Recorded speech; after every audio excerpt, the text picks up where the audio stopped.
Okay, tonight I want to revisit. Last time I spoke about the Orishan. It's a very important shir. We see the whole development of the Orishan.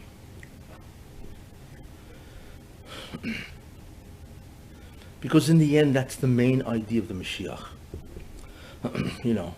Because remember, you have to remember, when we speak about Geul or redemption, or liberation, whatever, freedom, it's freedom from several ideas, not just one. It's freedom from physical bondage, so to speak, which is the physical gullus. It's the fact that the Jews are in gullus. And you have to understand what gullus really is. Most people do not understand what gullus is. Gullus is not when we are under somebody's dominion. That's what it looks that way, And of course, the worse the dominion, the greater the gullus. That, of course, is gullus, but that's not the essential idea of gullus. The essential idea of gullus is that you cannot be what you can be. That's what it really is that you're not free to develop your potential. Because if you're in an environment, right, in a place that either persecutes you, or makes you suffer, whatever, right? Or even if they allow you freedom, but if they're filled with materialism and so on, and you live there because where else are you going to live and so on, you're in gullus. Why? Because you cannot develop your spiritual potential. That's really what gullus is. It's not just the domination of a country or an empire, whatever it is. It's the fact that you cannot be what you could be. I always love I think it's the Army or is it the Marines? I'm not sure. I think it's the Army, where their slogan is, be all you can be. Boy, did they hit it on the button, What they're really saying is that we will set you out of gullus. That's what they're really saying, But that's an important idea. Gullus is the inability to activate or fulfill your potential. That's gullus.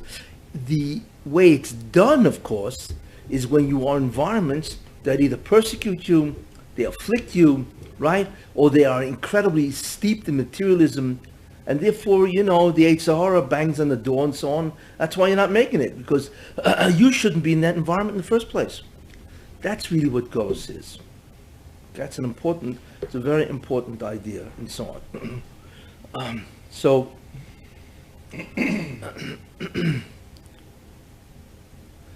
What I want to speak about in this context, so the Orishan is that liberation. The Orishan simply means that all of a sudden there comes a time when you're free, you're liberated. You now can be what you can be. You see, because the whole environment, the climate changes, where there's a Moshiach and there's Ruchnius, and now you can develop into really being a tremendous person. That's really what he does. He liberates you, he removes the gullus, which means he provides an environment where you can mamish grow, flourish, thrive in an environment that you can be a tremendous tzaddik or kodesh, holy man or whatever. And if you don't want to do it, you don't want to do it. But at least you can do it if you want. The potential is now able to be actualized. That's the essential idea of the Moshiach. Okay? And of course, to remove the physical constraints, and of course, to develop and allow, and even bring a spiritual environment. That's really what he does. So there's a Geula means two things: to remove you from the physical constraints, which are the nations of the world, and to allow you to really flourish and thrive in a tremendous spiritual environment. That's the real concept of the Orishan, Messianic light, and that's how he does it. By revealing that Messianic light, everything else just falls away, because that's the emes, that's the truth. Okay. Because you have to remember, the real disease that mankind suffers from is ignorance. That's why. They don't see that there's a spiritual dimension. They think that they are the great gift to mankind, and therefore they do whatever they want. They destroy your ability really to pursue. If you want to be spiritual, they destroy it, you see. So what the Mashiach does is he removes ignorance. He displays the real reality. And when people see reality, then you see all the promises that the Nevi'im say. The wolf will dwell with the land, and they will no longer make swords. They will turn their swords into plowshares. The famous Yeshaya, and so on. Why? Because ignorance is removed. They see there's a ruchnistic reality, a spiritual reality, and now you can grow. It's really what he does in its simplest essential idea or form. Good. So that was last week. What I want to do this week, I only have 3 more lectures before I'm out of here to Eretz Yisrael, So I really have to finish the current events in 3 lectures, So in this year, I'm going to now go into something which I only spoke about generally. And that is, if Trump wins, which I believe he will, what is the hashkafa significance specifically to his winning? Before that, I only spoke generally, and so on, about the fact that Edom and Esav will have a tahara, and I went into why, a purification. But I want to be much more specific, so you know clearly what this means if he wins, which I believe he will, and so on. And as you will see, from the shir itself. Okay? So we're now going to really delve into what is really happening from a hashkafa standpoint between the election of Trump and Hillary. What's really happening? The first thing, we see from various Chazal, the Rabbanim, the rabbis, that Esav ultimately will have a tahara. He will have a purification. In other words, Esav, who is Edom, who is Rome, who is Christianity, who is Western civilization. And we know, as I said before, that Esav is divided into 3 parts. There's the gaiva, the arrogance, which is communism, Russia.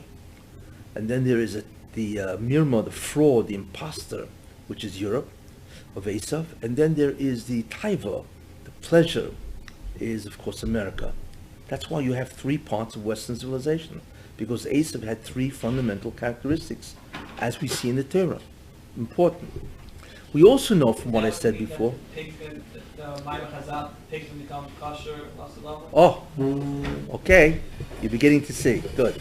But it's much more than that, what I'm going to speak, okay? We also know that Esav, or Edom, is the toiv, I should say America, is the toiv shebe Esav. Because Esav had a very good part to him. It wasn't, he was pretty bad, let's put it this way. The Torah calls him Esav HaRasha. Obviously it's pretty bad. If God calls you a Rasha, and then I think it's in the, which Navi was it, Novadia? Where he says, if Esav Sunesi, I hated Esav. That's bad news for you, if he hates you, But in any case, there is a good part to Esav, because we know Esav was exemplary, greater than all the Tanoim in Kibbud Avim.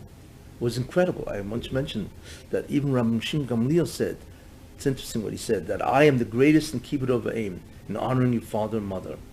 That's what he said, But I found my uncle Esav, he was greater than I, which is amazing. But it wasn't Hashem Shemayim with his mother. No, it was. It's not about Hashem Shemayim. He did what the Torah says. You need to honor your father and mother. Yeah, I'm not saying with L'Shem Shemayim in that sense. But in the end, he did do it.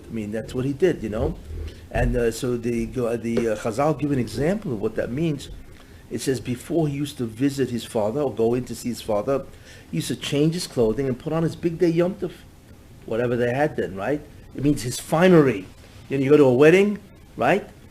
Every time he went in to see his father, he changed into his wedding suit, right? Well, who does that today?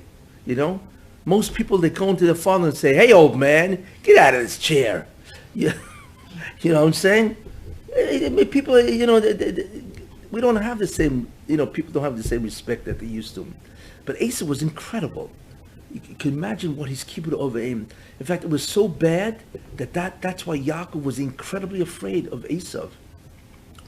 When it says that Yaakov was going to meet Esav, right?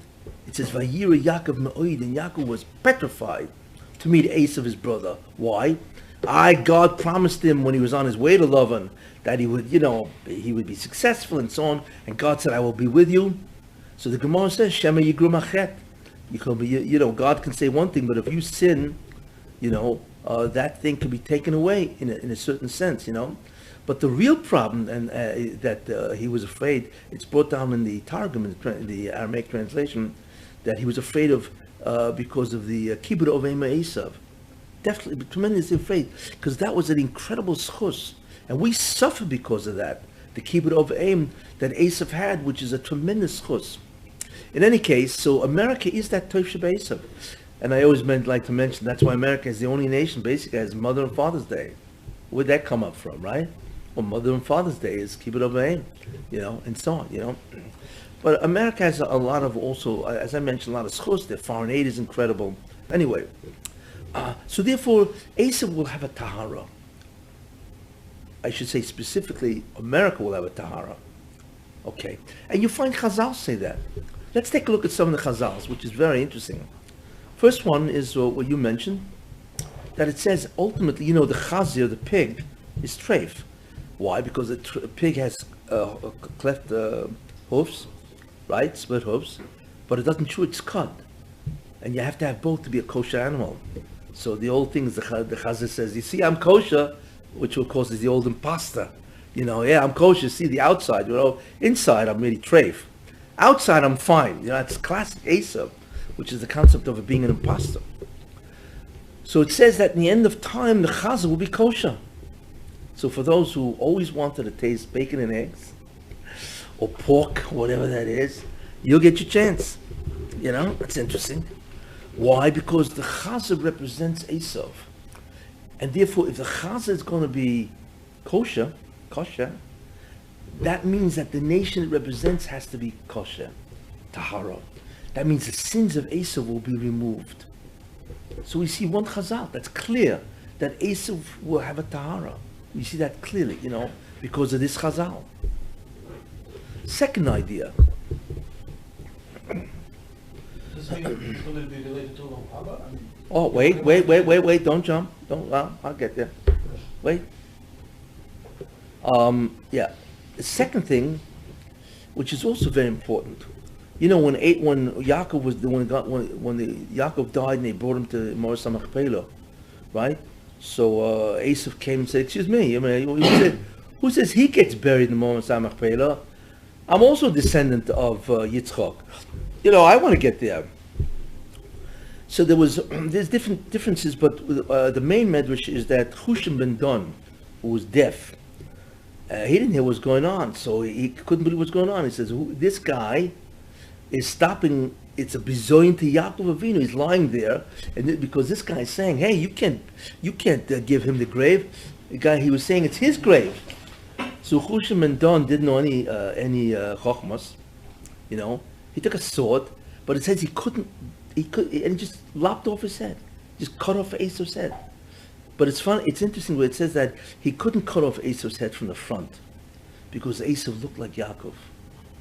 It's interesting. It shows you how much he resembled Yaakov Avinu. They're twins, but they really looked alike, and so on. So he had to go to the back of Esav and then just cut off his head.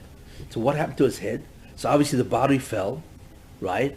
And the head rolled and fell into the grave with Yaakov Avinu. So the head is with Yaakov Avinu. What does that mean? Because it means that the head of Esav, which is the chokhmah, that there's part of Esav which is good, which is toiv, and that's the head, But the body of Esav, which is all the taiva and everything else, that was put outside the Moshiach Machpelah. I think they buried it in the field somewhere, But the head rolled into the kever and it lies at Yaakov's feet, which is interesting, The Yaakov is Yaakov Akev, and it lies mamash at his Akev, which is interesting. But the Chazal, what that Chazal shows you is that Esav, part of Esav is good, and not only was it good, it is buried in the Moshiach Machpelah. If a guy wants to be buried anywhere, that's the place. You have the four zugos, the four pairs, Adam and Chava. You have Avram and Sarah. Yitzchak and Rivka, and then you have Yaakov and Leah. Rachel, that's a different story and so on, But, so therefore, Esav's head is buried in the same place as the office. So that tells you that there's something about Esav that's toho, that's good, that's toiv, you see. Now, I will add my own interpretation, okay, that it means that the head of Esav means that nation that represents the head will be toiv, okay? What does the head do? What's the function of the head? It leads the body. The head is in charge, right? Without a head, you ain't going anywhere for many reasons, right? But with a head, right, the head is the organ, or rather I should say the structure, that is the leader of the body. The brain controls everything, you see? So I'm interpreting it that who is the head of Esav? Among these three parts of Esav, right? Who is the head? America. So therefore, I'm interpreting that America will ultimately be Tohor. That's the head. America is the leader of the world. There's no question about that, right? It's the greatest nation on earth. It is the leader. And whatever America does, that's what the world does. You see. What was that? I'm going to get into that. Didn't you say Russia can also take Yes. over? Yeah. Not that Russia will become great, but it will not defy America when all of a sudden, so he's neutralizing the enemies of Israel, so they will not defy when Iran attacks. America will stand behind, Israel, and Putin will not defy him, even though he makes strange moves. He's supporting Iran, but that's because of self-interest. Doesn't mean he loves Iran, and so on. But self-interest can change overnight. We all know that. All of a sudden, your friends today, your enemies tomorrow. This goes on all the time. Doesn't make a difference. But as I mentioned in a couple of shum back, Putin is an unusual guy who has a real soft spot for Israel. In any case, okay. So we have that concept of Esav's head in the Maras Machpelah, right? Then there's a chazal. It's an incredible chazal. It says Esav is in Gan Eden, and all of a sudden he sneaks to a higher position in Gan Eden. It's I think it's a Gemara even, but He it's starts in Gan Eden? He's in Gan Eden, right? That's what it says. He's in. I'll get the source, but How do you get to Gan Eden? oh, what's he doing in Gan Eden in the first place, right? But he's in Gan Eden, except Esav is a wily guy, right? So he's sneaking up to get to a higher seat, whatever the seats are in Gan Eden, right? So it says that the Moshiach comes over and says, "Excuse me, what are you doing here? You don't belong in this seat. Get back to where you were down there, whatever, right?" That's the Chazal, So the question is, excuse me, what's he doing in Gan Eden? How did Esav get in Gan Eden? Maybe it's referring to Antoninus, Gilgal. No. It says Esav, right? Or Antoninus was. Hold on to Antoninus. It's an interesting idea, but right. And the answer is because part of Esav becomes Tohor. That aspect of Esav that has a Tahara, right, belongs in Gan Eden. That's what it is. You see, that's another proof that Esav will be in Gan Eden, which means he will be in Olam Haba. Because once you're in Gan Eden, you get to Olam Haba. You see? So that's proof that Esav will be in Gan Eden, Olam Haba. But how could that be? Because it can only be because Esav, whatever part, has to have a Tahara. It's clear proof. Each one of these chazals are proof. Okay? But then I'll bring you the ultimate proof. What does that mean he sneaks? It's oil and Well, whatever it means, it does. Obviously it's not clear, but however, how does he wind up, wiggles his way into a higher position? Obviously these, you have to. They don't mean literally, but the fact that he's in Gan Eden is literal. But how he wiggles his way up to the, to a higher position, of course we don't know what Gan Eden is. We don't know where it is. Maybe we do know where it is, but and so on. Anyway, but then there's the ultimate proof, which is an Yalkut Ruveni, which I found, which is it's incredible proof that Esav will have his Tahara. It says that in the end, this is in Yalkut Ishayohu, which I think is part of Yalkut Ruveni, whatever, and so on. Anyway, it says there that the Moshiach is going to take all the sins of the Jewish people and throw it on Esav. Throw it on Esav. Which will mean that ultimately he will say, you're the cause of all their sins. because of what you did to them, the climate you provided, the provocation, you name it, right? And so on. So Esav is going to say to the Rebbeinu Shalom, basically, with what can I hold? Can I do this? Hold on to this? I can't bear this. It's like what Cain said. Remember what the Rebbeinu Shalom said? Where's your brother? And he says, my brother's keeper. So Rebbeinu Shalom says, what are you talking about? The blood of your brother is crying to me from the ground. So Cain did tshuva. He says, God lavoni minsai. My sin is greater than I can bear. So what was the tshuva? Because he said, my sin. That's the tshuva. He said, God avoini minsai. He didn't say, hey, you gave me something which I can't tolerate. He said, my sin is greater, which means he admitted that he was wrong. And the Moshiach, all he needs is a Pesach for your tshuva. And he's already halfway there with you, you know? So therefore he was much gentler to Cain, where you put a simon and you can't kill Cain, whatever. So Esav says to Moshiach that I can't bear this. With what do I have that I can bear this? You know? Which means that, hey, listen, you know, you're right, and I'm finished, but I can't do this. Which he's really saying is, you know, you have to have Rahmanas or whatever. That was a tshuva. So Moshe did an interesting thing. He took the avoinus, which was in Esav himself, and he put it on his garments, and the garment turned red.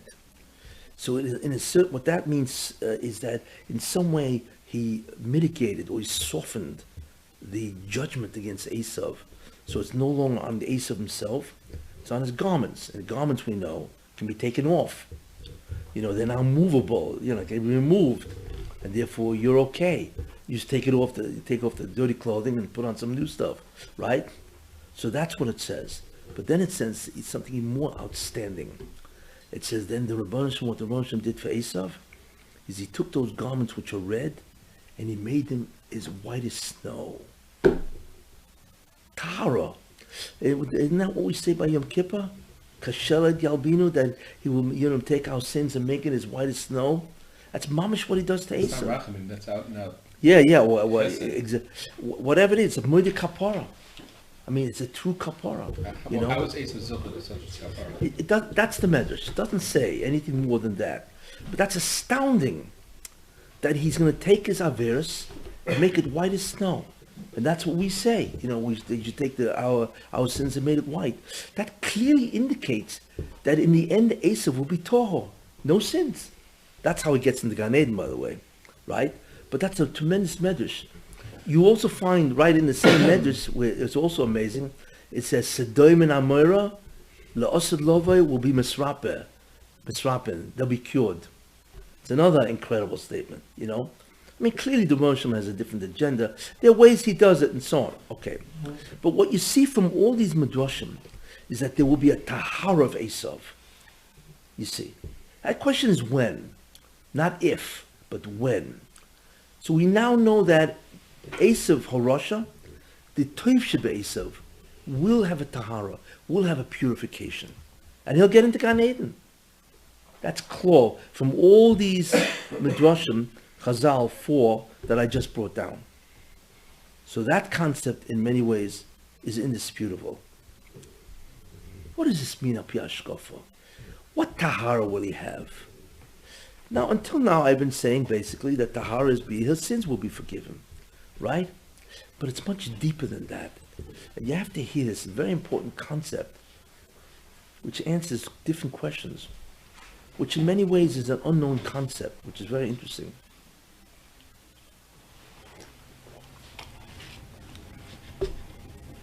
Then you'll understand what this means and what I think is about to happen to America.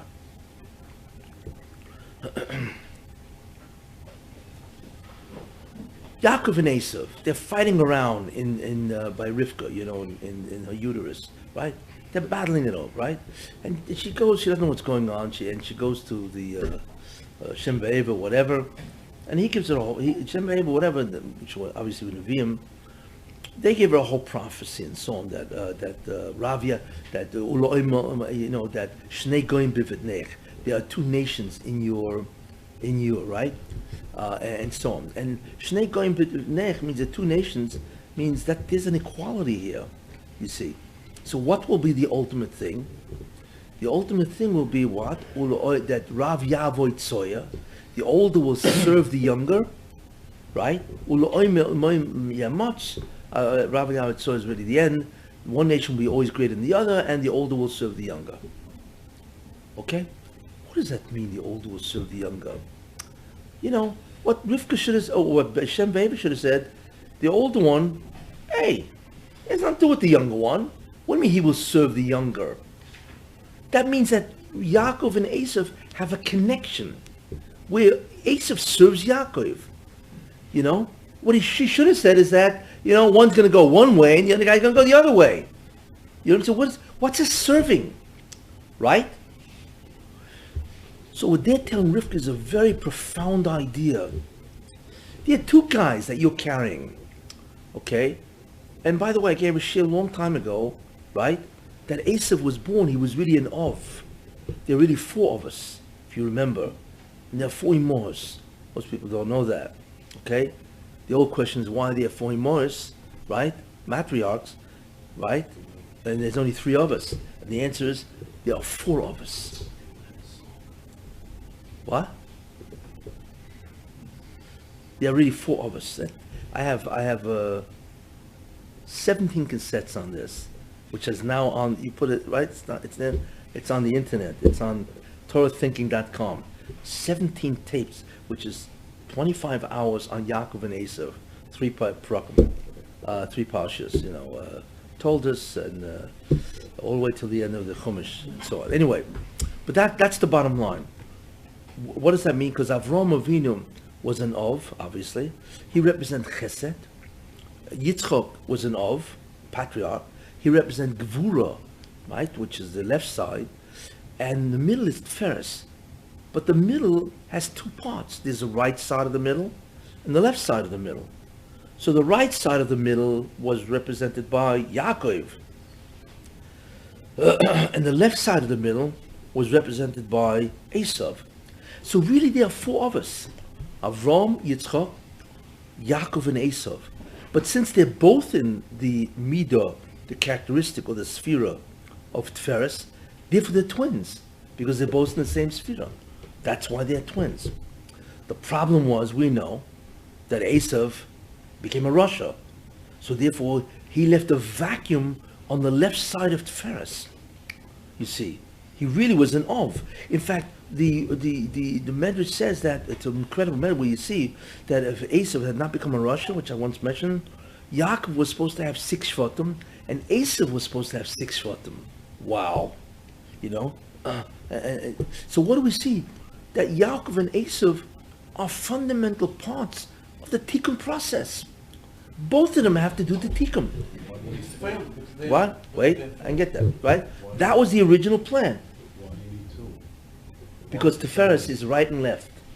There's a right side and there's a left side of Tiferes. Because the middle has some ingredients of the Rechesed and some ingredients of the left. One guy can be completely in one thing, but one guy has two different characteristics, you know, it's going to split the guy in half.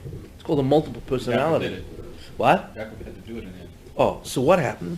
So therefore, but the important thing, get this, is that Esav was originally an Ov, a patriarch, as great as Yaakov Avinu. In fact, there's a Rishon called the Paneach Rozo that says that who is greater, Yaakov or Esav? He says that Esav was greater than Yaakov because he had a much more difficult job. How do we know? Because if you add the gematria of Yaakov with a Vav, right, it's 1/2 of Esav. The gematria of Esav is twice that of Yaakov. Exactly. So he says, therefore, the Bechina, the category of Esav was greater than Yaakov, because Yaakov was into Torah. Esav was into fighting the Satan, to destroy the Satan. Much harder job. Anyway, but what comes out of all this is what? That they're both involved in the Tikkun process. Correct? That's what you see. So, right? So the idea is that even though Esav became a Rasha, and he was replaced with who? With Yosef, because Yosef is a Chatziov. That's really what it is. Because now Yaakov, what happened? Yaakov had to do his position, which is right side of Tferes, and he also, Yaakov took over the job of Esav, but he could only take over, if you remember the Shir, half the job of Esav, and Yosef took the other half. That's why you need Yaakov and Yosef to compete with Esav, you see. So therefore what we see here is that even though Yosef, or I should say even though Esav became a Rasha, and he went out of the whole Parsha, he didn't. He did not go out of the Parsha of Tikkun. You see, people think he went out of the Parsha of Tikkun. He didn't. He's still in it. How? Got it? That's the question.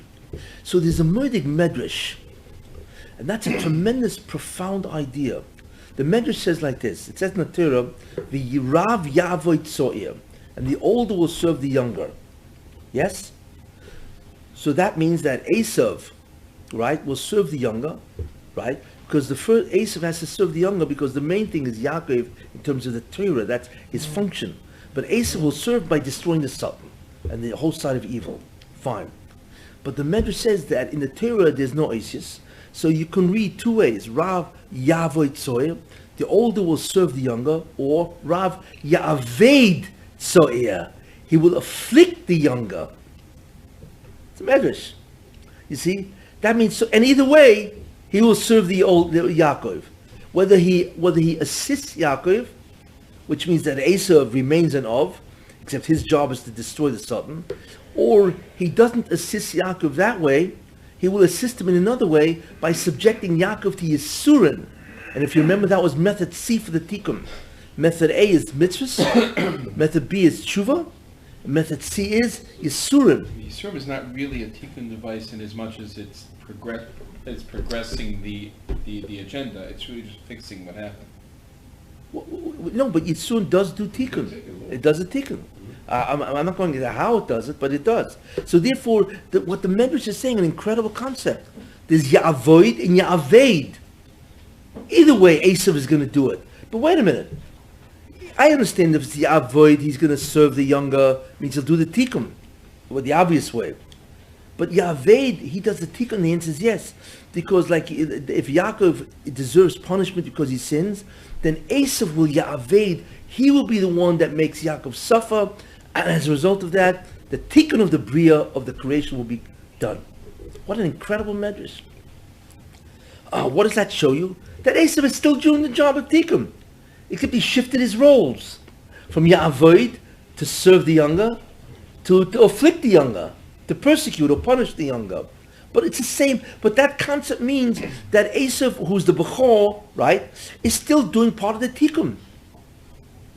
That's a very critical idea, which most people don't recognize. And that's why you find a tremendous Rambam. Rambam says, right, that Christianity is going to do a tremendous job of Toiv. It's going to bring the belief, Christianity, it's going to bring the belief, because mankind was pagan. It's going to bring the belief of what? Of a redemption, a Geula, and a Redeemer, a Moshiach. And the concept basically of one God, or the chief God, even though they had another two going on, right? Even they believe that God is really, in the end, he's the Ika. Many Christians only pray to God, by the way. I don't know if you know that. They don't even bother with the other guy, you know? It's like, you know, if you have connections, what do I have to do with the son? What do I need a broker for? I'll go straight to the boss. So the question is, wait a minute, why is Christianity doing this? What kind of job is that? And the answer is because, as I said, Esav is Edom, Edom is Rome, Rome became Christianity, there you are, and Christianity is the Western civilization, 3 parts. So therefore, it's a tremendous understanding now why the Rambam says that. Because Esav is still part of the Tikkun. And therefore, what's the Tikkun? To bring the belief. The Jews were not zeicher to do that. Because of the Chorban bias, the Beis HaMikdash was destroyed. So Moshiach said, you're not going to do that job. Christianity, Esav, will do the job of bringing mankind the truth of a Geula, redemption, a Moshiach, a Messiah, and the concept basically of one God, against polytheism, which is paganism. Distorted, but still good concepts. Of course it is. But the concept that the world does have a redeemer. See, but till now the world doesn't have a redeemer. It's going to go like this all the time. But that there is an end, and the end is good. It's a redemption. And there is a Redeemer, a Moshiach. Okay, they picked the wrong guy. I mean, whatever, hey, it's in the, you don't expect me. Says at the end. Yeah. Started off, that they're going to realize their mistake that their parents gave them. Yeah, that they certainly, Sure. But I'm just saying, why were they picked 2,000 years ago? And the answer is, because it's still part of the Tikkun process. Most people don't realize, Asa, forget about it. Christianity, all that. It's true. However, they still have the job of Tikkun because Ya'aved, that's what it is. Now you begin to understand something very important. Wait a minute.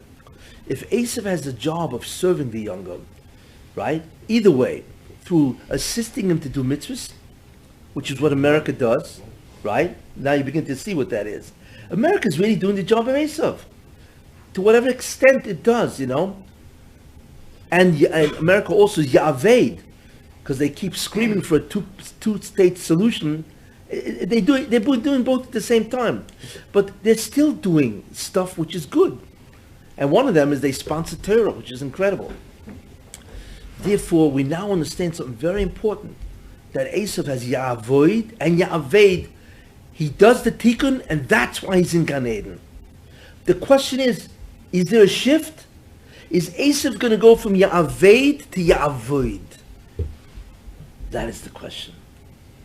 Because really for 2,000 years, he's been doing some Ya'avoid by redeem and redemption, but is he going to switch from this Christian pogroms, inquisitions, pogroms, expulsions, and all this kind of stuff?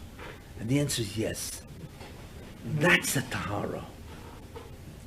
Now you understand what the Tahara is. The Tahara is that Esav will go from Ya'aved to Ya'avoid. Now I'm being very specific. Till now I just said Tahara, so it sounds like God's going to, his sins. No. He's going to switch from the old job, which is to persecute, to afflict, right? And to harm Yaakov. He's going to go back to what he was doing primarily, which is Ya'avoid, helping Yaakov do the job.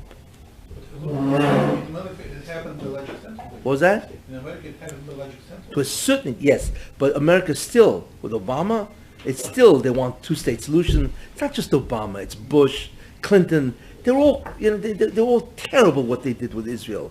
They allowed the Arabs to kill Jews left and right, and they're screaming two-state, when everybody knows a two-state solution is the end of Israel.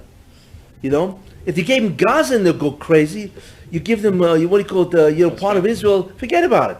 They're going to attack Israel, destroy it from within. Everybody knows that. So how dare they give an example or advice? They know what's going to happen. Every think tank about the Middle East knows what's going to happen if you give the Arabs a part of Israel. They all know. So then why is they saying that? What kind of an evil dominates their thinking? And the answer is because they don't care. Because that's part of anti-Semitism. Anti-Semitism used to be to burn the Jews down. Now it's to side with the Arabs and make them give up half their land. So now the Arabs will destroy them. It's another form of anti-Semitism. That's all. Speaking of the Arabs, Yishmael doesn't have a Torah? Oh, wait. Well, Yishmael is different than Esav. Esav is easy, which I'll get to. But the main idea is that the Torah of Esav really means that he will go from Ya'aved to Ya'avoid. And that's why he gets Gan Eden. You see. So the question is,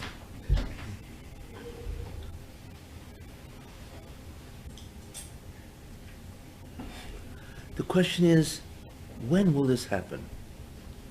And now we understand what's happening. What I believe is the one who's going to switch from Ya'aved to Ya'avoid is Donald Trump. You notice what he says? What does he say? We'll make America great. If you hear his speeches in the last week, wow, he wants to really make America great again economically. It's not just money. This is what he says. I believe what he says he's going to do. He wants to make equality to all citizens, whether they be black, Asian, Christian, Jewish, Muslim. Yeah, he's be careful about Muslims. He has to.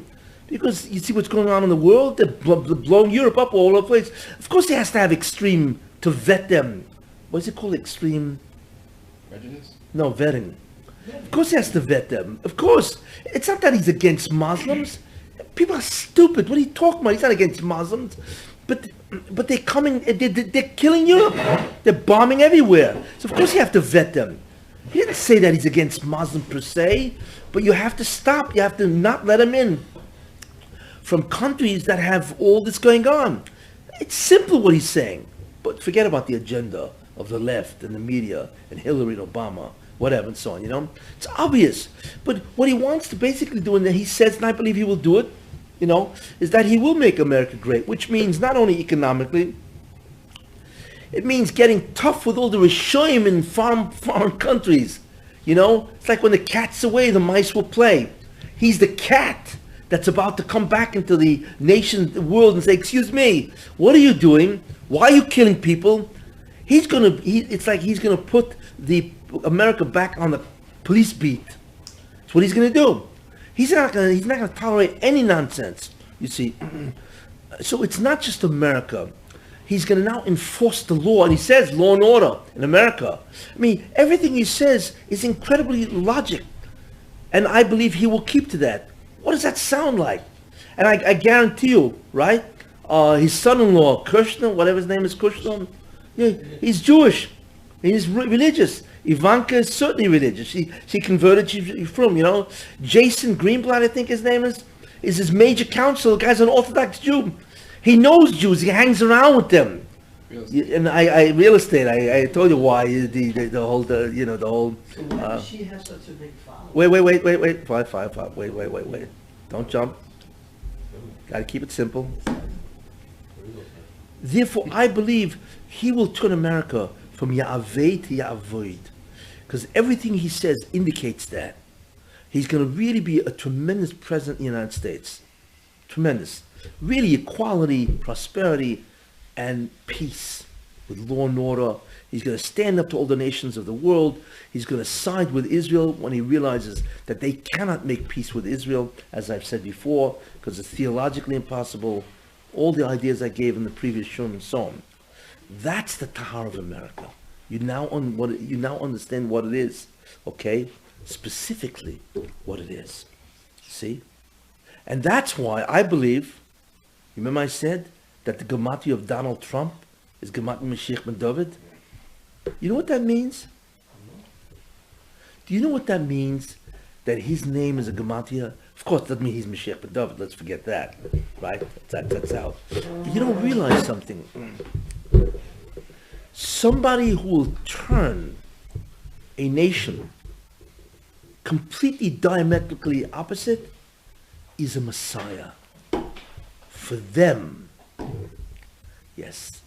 He, I believe, is the Mashiach of Edom. Not interesting? Because think about it. What does the Mashiach do? Right? He turns a nation, basically that's going awry. I mean, it's collapsing with the evil and the immorality. He turns it around. That's a Messiah. Especially if it's incredibly significant. Do you know who the Mashiach of the Sultan is? He had a Messiah. Do you know who that is? Who was the Messiah of Amalek? Hitler, yes. Do you know Hitler was a Mashiach? A Mashiach is nothing more than an anointed one, right? That completely reverses the order of something. And Hitler, Yamach Shemoy V'Zichroi, right, was the Mashiach of Amalek. But that's really, he had the koich of a Mashiach. You couldn't stop this guy. What does that sound like? In other words, what he was is he was the greatest agent of the Sultan that the world has ever seen. He was a pure Amalek. He hated the Jews viscerally. That's a Mashiach. And he turned the entire Germany and half of Europe into hating the Jews. In other words, he made such a significant alteration in the muzzle of Jews. That's a Mashiach. But it's a Mashiach of the Sultan. Sounds funny. He's a Messiah, you know. But that's who he really was. He was a Messiah of evil. Trump, I believe, is the Messiah of Edom, of Esau. And therefore, he will take them from Ya'aved to Yavoid. From someone who afflicts Klal Yisrael to somebody who will assist them. And believe me, he's going to be fabulous with the Jewish people. Like I said, he knows them. Real estate, that's why he's in real estate, I said, because there's so many Jews in real estate. All the ideas, you know, and Ivanka and his brother-in-law, not brother-in-law, and his son-in-law and his chief financial, chief legal counsel and so on and so forth. He's got a lot of Jews working for him, and he likes them, you see. Therefore, that's who he is. You see, I've now told you specifically what I believe he is. That's the underlying concept, that really he's a Moshiach of Edom, because he's going to turn Edom around from Ya'aved to Ya'avoid. He's going to purify Edom. Interesting. I realize some people, it's not going to sit very well with them. What's the Yishmol you're talking about, Yishmol? No. Yishmol is different. Yishmol has a big problem. I mentioned this, you know. You notice one thing. What are the Jews called? Odom. Omer Rab Shimon Yochai. Atem kriyim Odom. You see, it says Odom ki yomis be'oil by Paraduma. And Odom, a man, ki yomis be'oil, if he will die in a tent. And then there's how do you purify the guy who touches it, and so on and so forth, you know. So Rab Shimon says, Rab Shimon Bar Yochai, the great Rab Shimon says, who's this Odom? So he said, it means Jews. Only they can create impurity through what's called a tent, without getting into the laws of Taharas and so on. Tumah Tahara. Atem kriyim Odom. Jews are called Odom, but the Umas Oilim are not called Odom. They're not called Odom. There are reasons, because Odom means when you are man, that means you resemble Odom Rishon. Odom Rishon had a neshama of a Yisrael. In the beginning, I once mentioned that the Moshiach didn't intend that the Jews should do the tikkun at all. He gave it to mankind to do the tikkun. It was only after 2,000 years that mankind refused and they sinned. Then he gave it to Avram Avinu. But until then, any man could do the tikkun. You see, that's why Adam Rishon wasn't Jewish. He didn't have to be. He was the Yisrael, because the concept of Yisrael means he has an neshama that can do the rectification, the tikkun. You see. So that's Adam. We are Adam, which means we can do the tikkun. We can rectify creation because our neshamas are connected to all the five olamas, five spiritual worlds. You see. Now, who also is called Adam? Almost Edom, isn't he? You ever notice? What's the difference in spelling between Edom and Adam? The vav, right? If you take Adam and you put a vav in the middle, right? It's not Adam, it's Edom. What does the vav represent? The nachash, the snake.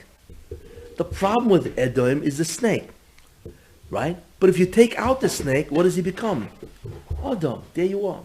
That's the Ya'aved to Ya'avoid. You see? And as we get, remember what I told you, that the Satan is dying? What did I tell you? I told you the Satan is dying? Yes? What does that mean?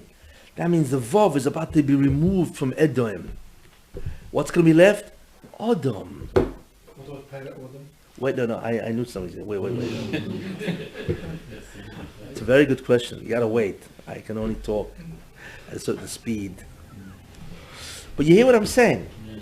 It's interesting. And therefore he's going to be an Adam. But that means he's going to have to revert back to Ya'avoid. He will serve the younger. You see?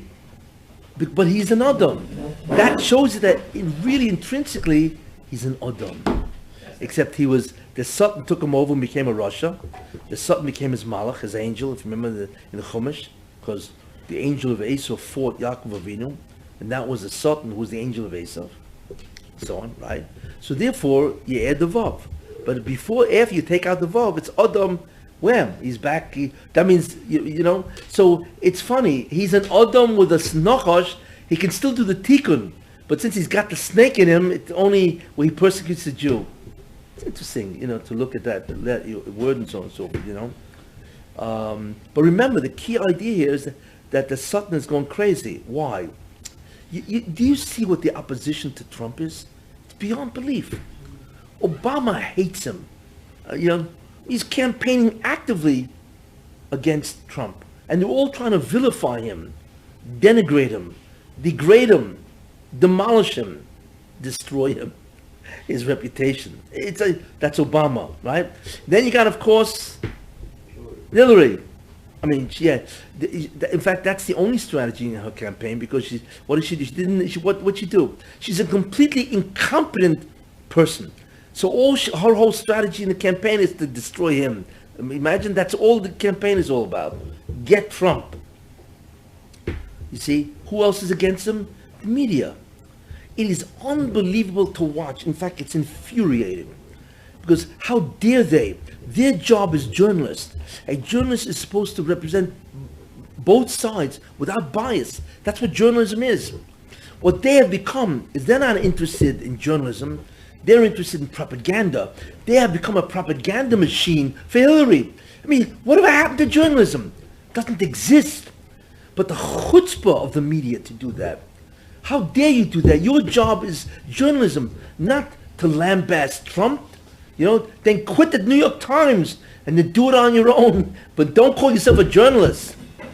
It's unbelievable what they're doing. So they're against him. It's like whatever Trump says, they try to twist and turn. It's just incredible. Then who else is against Trump? The Republicans. There's a whole bunch of Republicans against Trump. Excuse me. He's your nominee. What are you doing? You crazy? You'd rather have Hillary, the crook, the cheat, the liar, pathological liar, the incompetent, who's going to put, I told you, the greatest evil she'll do is she'll put all she'll do is put the balance of the court, liberal, progressive, left, and she's destroyed the United States. Because they're all going to vote. Yeah, homosexuality, of course. By the way, you have a yeshiva. Do you know that you have to put a Rebbe in the yeshiva who's a homosexual? It's too bad. Why? Because that's what, you understand, you're not allowed to discriminate anymore against the homosexual. You see? So you got to have him, and not only that, you're going to have to make him the mashgiach of the yeshiva. And he's going to be giving the mussar shmooze. That's next. That's trans out in the bathroom, same thing? Yeah. The bathrooms. In Yeshiva University, there was such a story. They did that already? Years Okay, ago. I don't want to mention names. No, but I'm saying without names. But they did it. There was a guy that they held, he was from Yenachevra. Yeah. He kept up to his job and he was fighting as much. Yeah. But it's only, but that's because the Supreme Court is backed off. But all you need to do is give them another liberal and it's over with.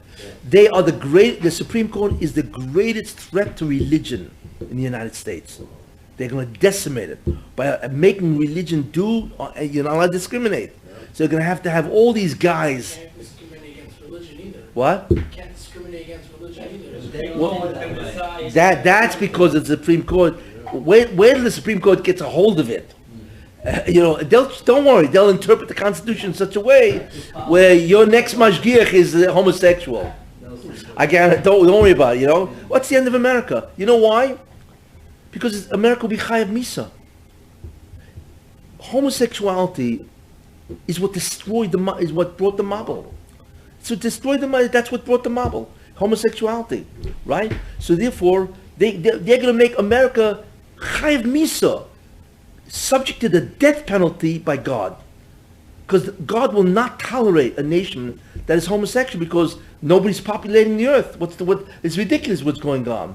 And that's why Rome fell. All of them fell, And as an agav, I might as well say, tragically, that's why Louisiana is hit again.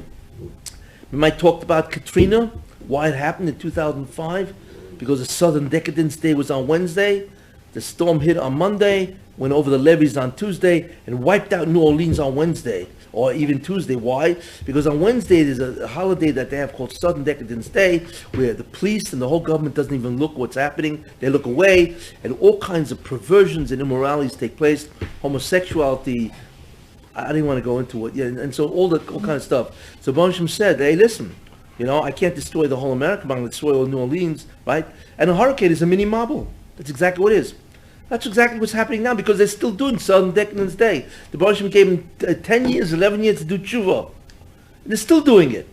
I think it's supposed to happen in the beginning of September, or whatever. Southern Decadence Day. So Baruch just wiped them out with another mini marble. It's tragic. It's terrible to watch. There's no question about that, But I don't understand these people. There's no fear of God, And it's just terrible to watch Louisiana. I can't look at it. The papers can't believe the water's like, who Who knows how many people have died, and the loss economically is staggering, and so on. But again, it's the same concept. This kind of hurricane, whatever it was, is a mini marble. And again, but what shows you this time, that Moshiach is no longer after New Orleans. He's after Louisiana. Which shows you that a state which is chayav misa. Why? Because the government looked away. It's no longer private individuals. It's the government that legitimatizes by looking away, right? You can do it. That means they chayav misa the whole state. And that's what's happening, you know. And that's what the Supreme Court's going to do. And if America's chayav misa, you don't want to even be within 5,000 miles of America.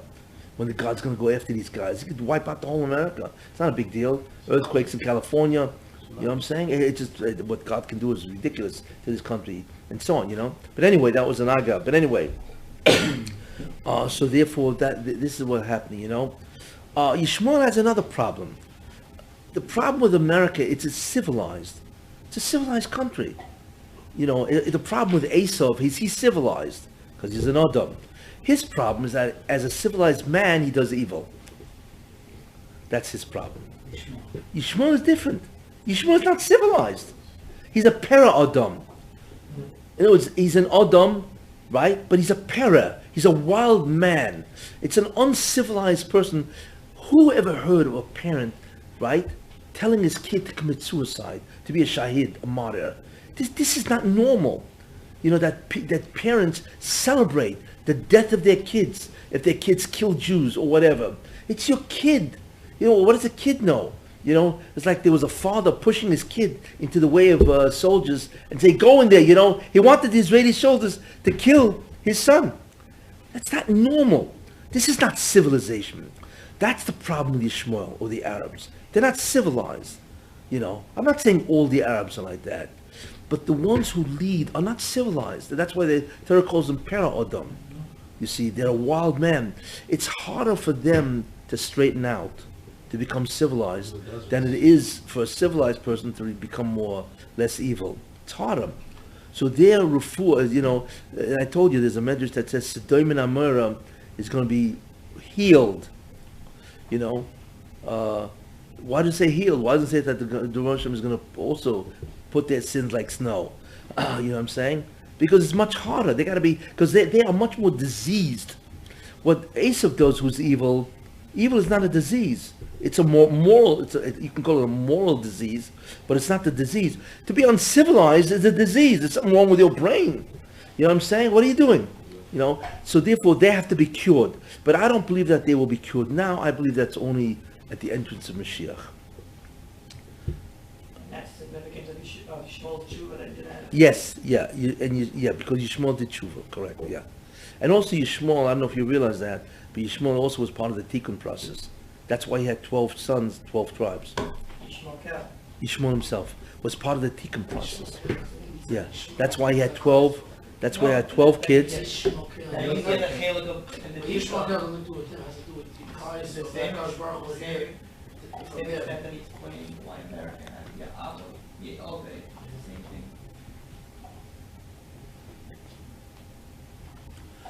But as I was saying, the reason why everybody's against Trump, you know why?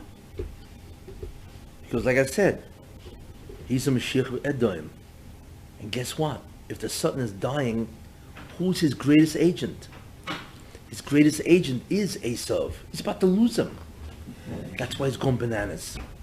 It's a Satan going bananas because if Esav Edom has a Tahara, he's going to go crazy because he needs these guys. And no, Esav is still much more powerful than Yishmael. You look, listen, the world is led by America. Let's not kid ourselves. It's not led by Saudi Arabia or any of these guys. America is the world. You don't realize that, you know? That's why Hillary is so dangerous. Because if that Supreme Court turns America into a immoral place, then the whole world will follow. America, remember the head of Esav? Is the leader of the world. Not just the leader of Esav. America's the leader of the world. Everybody looks to America, you know, for fashion, economics. Let's face it, America is the greatest nation on earth, you know, and it's the leader of everybody. Everybody looks to America for protection, for security, for economy, everything, you know. So if America is destroyed because of Hillary, the whole world is destroyed. And by the way, that's one of the reasons why I believe that Hillary will lose, because the Moshiach is not going to destroy the world. Because that's the problem. I believe if Hillary gets in, you know, besides all the economic disasters, to raise tax and let in hundreds of thousands and thousands of terrorists and Syrians, I'm not even going into that. But the whole world will be destroyed. Because when America becomes evil and immoral, that's the rest of the world. And I don't believe the Moshiach is going to do that. That's one of the ideas that prompt me to say Trump will win. In any case, we now understand what the Tahara is, you know, who Trump is, you know, and what I believe will happen, you know, because of all of these ideas and so on, you know. Why does the Moshiach want to do that? Why does he want to do that?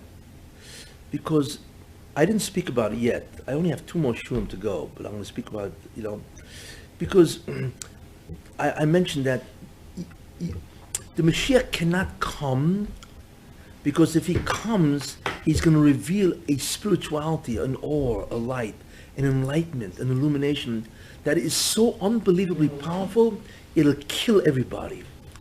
Therefore, Jews need a hachana. They need a preparation. They need what's called a rehabilitation. You see, you cannot have a rehabilitation when America is going down the tubes. Can't be. Everybody's so anxious, right? Is so worried and so on. You don't have the tranquility to rehabilitate. You need to rehabilitate in a good place, in a rehabilitation facility. Therefore, America has to be able to generate tremendous peace and prosperity, and then in that prosperity, something will happen where there will be a tremendous turnaround of the Jews in America and therefore the entire world, in order to rehabilitate them so they can receive the awe of the Moshiach. In fact, the whole world to receive the awe of the Moshiach. That's why. That's why the Moshiach, I believe, is going to be Matar America, which means to make America great, so that the rehabilitation of the Jews is possible.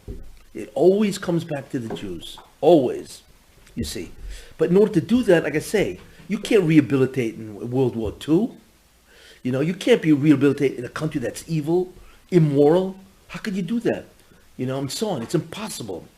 Therefore, peace and prosperity in a country, and that it flourishes and so on, has to happen for the rehabilitation process to happen, which must happen in order for the Jews to have the Mashiach. That's why. That's a very important statement which I'm saying, which I will explain next week, about the whole concept of the Mashiach. He himself has to be rehabilitated. And then the Jewish people have to be rehabilitated too. And then I will speak about in the next year and so on. But anyway, that's why. And I want to just tell you something. You know, one of the major statements that's how you know something is messianic? It's not always, but it's a very important condition, idea. You know, by David HaMelech, everybody thought he was a mamzer. You know, there's a whole medrash where they thought he was a mamzer, right? Familiar with the medrash, whatever, and so on. Anyway, so and all of a sudden not only he's not a mamzer, he was the king of Israel, Melech Yisrael, which is David Melech Yisrael, and so on, which is incredible. So David HaMelech says something which is profound, and it's really the messianic pattern. What is that pasuk? In Hallel, where it says, okay, what? Oitcho ki ani soni. Oitcho ki ani soni v'ati li Yeshua. I will thank you and praise you because you answered me and you became my salvation. Okay? Even moasu aboinim, the cornerstone, the stone that the builders despised, Hoyesel Roish Pino, became the cornerstone of the entire structure. Even moasu aboinim, right? Me'es Hashem hoyesel zois. This can only have come about by God, and it is a wonderment in our eyes, right? So Zeh Hayoim, right? Zeh also Hashem, and this is the day that the Rebbeinu Shem made Nogilu v'nismecha boy. A messianic figure is always despised. It's interesting. You take a look at David HaMelech, right? Even Moshe Rabbeinu was despised. He had to run away from Parai, right? They wanted to kill him. So he was despised, you know. He had to run away. Yosef was despised, right? They put him in prison, you know. Many messianic figures they come out of nowhere, you see. Because the Rebbeinu Shem, you know, it's interesting with the way the Rebbeinu Shem works. It's like, everybody is expecting the Moshiach to be this incredible tzaddik, incredible godel, unbelievable Talmid Chacham. Yeah, eventually he will be. But he's the guy that you don't even look at twice. That's who Mashiach is. And you find all the Messianics, the Mashiach and so on and so forth, they were always despised or they were secret, like Yehud and Tamar, right? And Peretz, you know, became the beginning of the Messianic birthright and so on. And of course, you had Peretz from Yehud and Tamar, and that was Zima, or looked like Zima, which it really wasn't. But anyway, the pattern of Mashiach is always Even Moaswa Haboinim. See, that the stone that the builders despised. We're on. What? We're on. We're on. Okay. Anyway, where was I?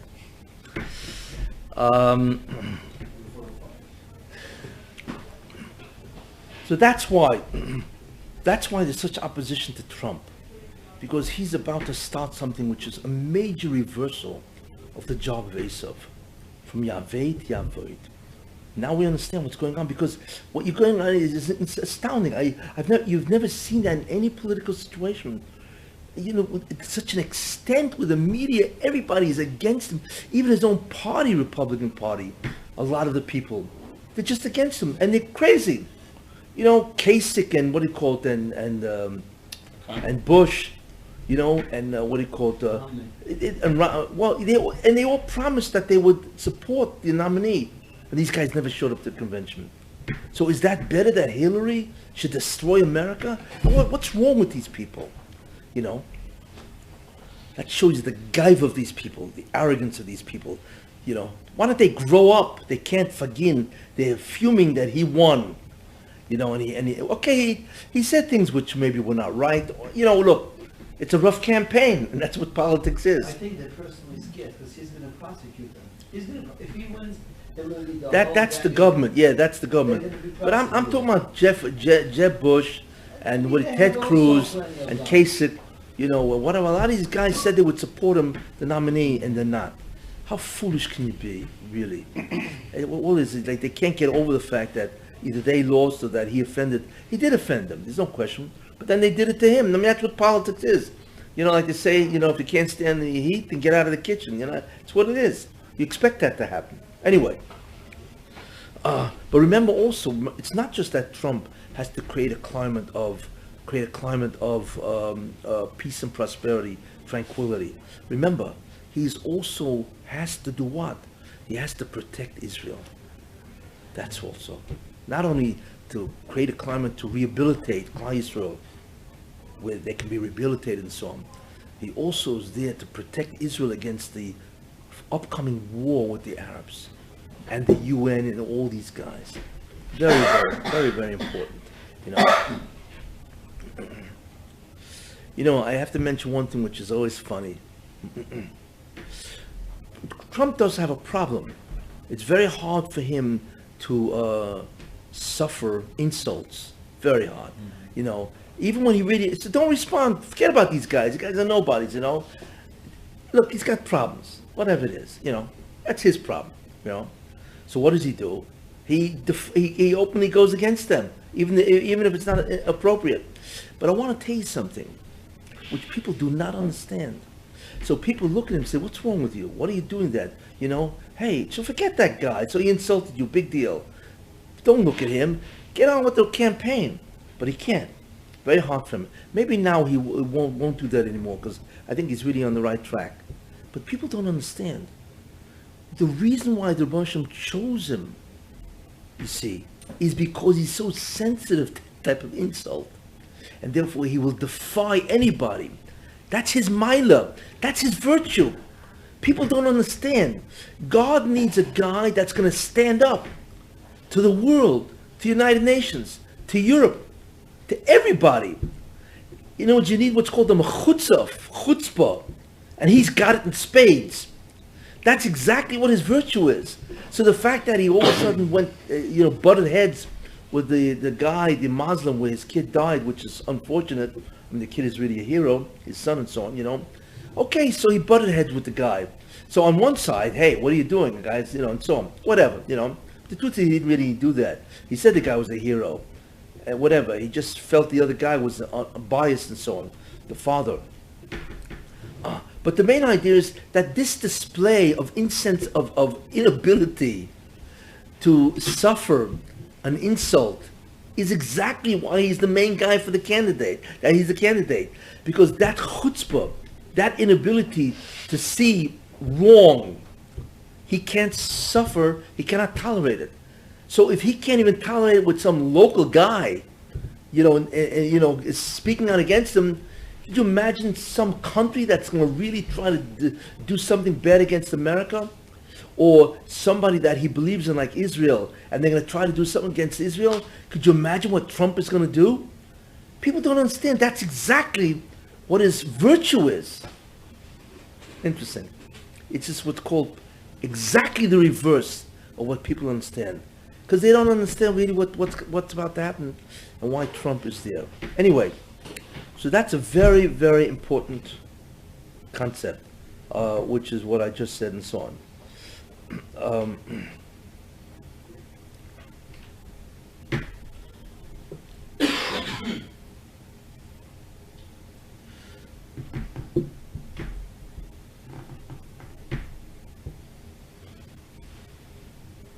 It's something else which is very important, which I will say, What is happening? You now understand a certain context of what's happening. That Esav is going to have a tahara to allow many things to happen. And the tahara is to go from Yahweh to inflict pain on the Jews to Yahweh to serve the Jews. Which means that, like I said, that Trump in many ways is a messianic figure for Edom, of course not for the Jews, because he's going to reverse a great deal of things in America. But what does that mean? What it means is something which is astounding. If what I'm saying is true, and I want to tell you something up front, I don't know what the Moshiach is going to do. He doesn't speak to me, and I have no idea. Nobody really knows, because the problem is, only a Novi can know. And the problem is that, if a person sins or whatever, that can alter the whole course of history. If major Jews sin, that alters the whole zera, the whole course of history, and all of a sudden God chooses another path. So ultimately, we don't really know. But what I want to explain is that if Trump wins, which I believe he will, this is the underlying hashkafa, as far as I'm concerned. But what's also important is, if I am right that this is the underlying hashkafa, if Edom is about to have a tahara, could you imagine the Jews? That means we're witnessing the beginning of the redemption. Sounds interesting. That means if he wins, and I believe he will, that means the messianic process is starting. Because the first one to have a tahara is Edom, and then the next one is the Jews. Okay, that's a staggering concept, and now you understand what's going on. To what period of history is this similar? You know what it's similar to? When the Jews got out of Egypt, they were about to cross the Red Sea, and the Medrash tells us, Chazal, that there was an enormous court case in heaven, where the Satan was trying to stop his Egyptians from dying and the Jews from getting out, because that was the beginning of the messianic, the Geula, the redemption. And the Jews are going to go through the Red Sea, receive the Torah, and if you remember, that Torah was the Or Rishon, and Moshe Rabbeinu was Mashiach ben Yosef. This was the end. And the Satan was going bananas, because he knew what was about to happen. So he was mekatrig, he prosecuted, where he said the following, in court, right before Kriya Samsov. He said, wait a minute, the Egyptians worship idols, that's true, but the Jews also worship idols. They worship idols, and they worship idols. Why do you want to save the Jews and destroy my people, the Egyptians? Interesting. Why was he so adamant? Because this was the beginning of redemption. That's why. And he was going absolutely bananas, you see. This is what's happening now. If I'm correct, and this is the hashkafa of the end, that's why everybody's against Trump. Because it's not them only, it's the Sultan and also the Malach of Yishmael, because he's going to demote the Arabs and so on, right? They're going crazy. So they're unleashing all their forces. Obama, Hillary, the UN, or whatever, the media, right? The Republicans. It's like a complete desperate attempt to destroy this man that will begin to usher in a whole different period of time for the Jews. It's the end. This is exactly equal to Kriya Samsov. That's why you're seeing an ongoing, incredibly intense onslaught of this man, which is abnormal. I mean, you see it. It never happened. This has never happened in American history. What is going on today? What? Campaigns?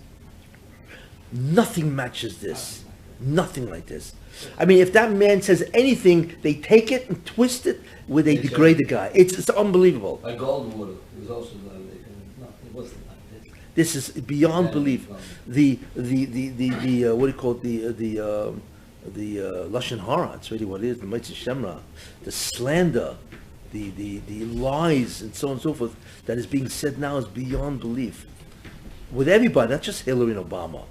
I mean, Obama has to lose his whole legacy, and Hillary, of course, is going to lose her claim to fame, the maniacal power, and so on. And now, I want to tell you something. It's great for Hillary. You know why? Until now, she sold her offices, pay for play. You want a favor? Yeah. Okay, I have a foundation. $20 million to get you a favor from the Secretary of State. That's what she was doing. Could you imagine what she's going to do when she's president? If this is what she did when she's Secretary of State, right? And she was endangering herself. She was, because it's illegal. It's incredible. It's a conflict of interest. It's corruption of her office. She was selling her office to the highest bidder. I shouldn't say the highest bidder, to any bidder. Could you imagine what she's going to do when she's president? It's going to be a wholesale sale. It's going to say government for sale, right? All you have to do is give money to my foundation, and you're in.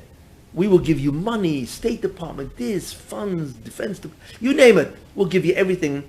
Just hand over the cash to my foundation. People don't understand that. It's stupid. If this is what she did as a Secretary of State, which is, how much power does she really have? As president, it's a wholesale sale. That's what it's going to be. And they still don't care. But anyway, we understand what's going on. Because I believe we are looking at a time period that this is the beginning of something incredibly significant for the Jewish people. And that's what's very important. And therefore, if I am right, there is a way to stop Hillary. There's a way. Oh, because let's go back. Let's go back to Kriya Samsov. God revealed the way. What was that way? It says in the Medrash that the Jews were redeemed from Egypt. It says because they didn't speak, they kept their language, their dress, and their names. But that's not why they were redeemed. That's what made them Jews. Therefore, they still had the identity Jew. If they didn't have that, they wouldn't even be Jewish, they'd just be Egyptians. So therefore, they had to retain the status of Jew. Fine. But what got them out is no lashon hara. The Medrash says 3 times, Lo niga lo Yisrael mi Mitzrayim. The only reason why the Jews got out of Egypt, shelo hoyu behen dilturia. There was nobody in the Jewish people that spoke lashon hara. Now forget about why, but it was because they didn't speak lashon hara. Why? Because the Sultan was up there screaming, you can't let him out. Why? Because they were supposed to be at 10 years. They had 190 years missing. What are you doing? So what the Baruch Hashem needed is, if you talk Lashon Hara, you initiate the judicial court. Not getting into the whole thing. That's what happens. When you talk Lashon Hara, all of a sudden the court takes a look at your cases. You initiate the judicial procedure. So therefore, but if you don't talk Lashon Hara, it's very difficult for the Sultan to prosecute you. So therefore, if the Jews did not speak Lashon Hara, there's no kitrugim, you see. All of a sudden, then God could take them out, even though they're 190 years short. You see? You're going to tell me, wait a minute. So then why was there a whole argument in heaven that these worship idols and these worship idols? How'd that start? And the answer is because the Jews began talking Lashon Hara, Kriyas Yamsuf. They were saying, what, there was no graves in Egypt that you had to take us out? They were slandering God and Moshe Rabbeinu. So that little amount of slander provoked or invoked the whole judicial process, which was the Sultan saying, they worship idols and they, you see, so what did Moshe Rabbeinu say? Unbelievable. Now you understand. So Moshe Rabbeinu says, Hisyatzvu ru'u, watch, it's Yeshua's Hashem, the salvation of God. Hashem yilochem yilchem. You stand back.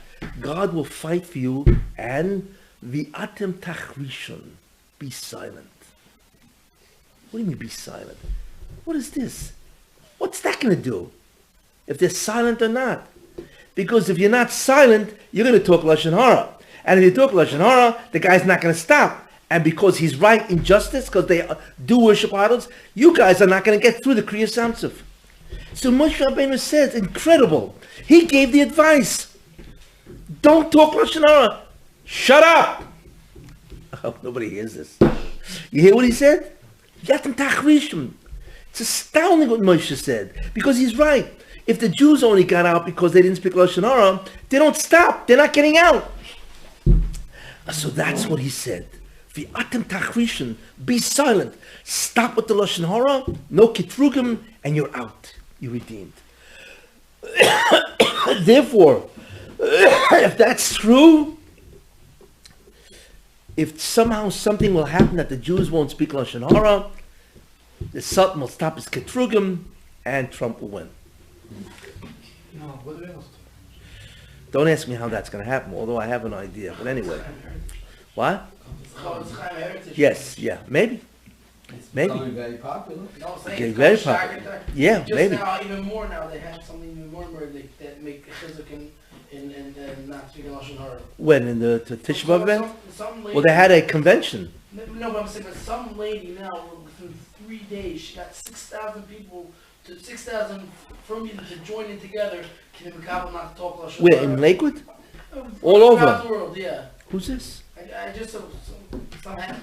Yeah, so it's, we don't realize, if Jews do not speak Lashon Hara, you know, I believe Trump is in. V'atem tachrishon. It sounds weird. You know what's going to happen? The Jews are going to say, wait a minute, is that true? I want Hillary. I'm going to talk all the Lashon Hara I want. I'm afraid that's going to happen. What? They're doing it already. Yeah, I know, they're doing it already. But I just want to put, you don't realize the Torah gives the refuah, the remedy of how to bring the Moshiach. Because that's exactly, remember what it says, Hine go out the gracious. Behold, I will redeem you in the end, just like I redeemed you in the beginning. How did God redeem us? Because no Lashon Hara. And that's also, and that's, by the way, why Shmiras HaLashon is all over the place. Same idea. Because the Baruch Hashem needs clients will not to talk Lashon Hara, so even though the Jews really don't deserve to get out, he's got to stop the prosecutions, and Bemo, the Jews will have redemption. Why do you think there's such a tremendous awareness and consciousness of Lashon Hara today? You think it's an accident? Of course not. It's in order to get, the Baruch Hashem is trying to get the Jews to prosecute, and you guys will get out. That's why there's a tremendous movement since 1985. Tremendous movement, consciousness, and awareness to stop Lashon Hara. You don't realize this is by design. This is by divine design. That's why Jews all of a sudden, it never happened before. Think about that. Chofetz Chaim wrote his book in 1871. That's when he wrote his book. Or 1873. I'm talking about the Shmiras HaLashon, Chofetz Chaim Shmiras HaLashon. I'm not talking about the Mishnah Berurah, right? So how come that's 130? That's 140 years ago, right? What happened? How come there's no movement then? So there's a divine assistance. Unbelievable Shmayan. I'm telling you what's real, by the way. This isn't fake. This is a real McCoy. The reason why there's a movement of Shmiras Haloshim, right, is in order to stop the Satan to bring the redemption. And I'm hoping it's working. V'atem tachrishim. You see? And therefore I'm hoping that will stop. No Ketrugim. And all of a sudden Trump will win. Begin that process. And the rehabilitation starts. And Bemo, we are at the beginning of the end. Does Tahar always mean he's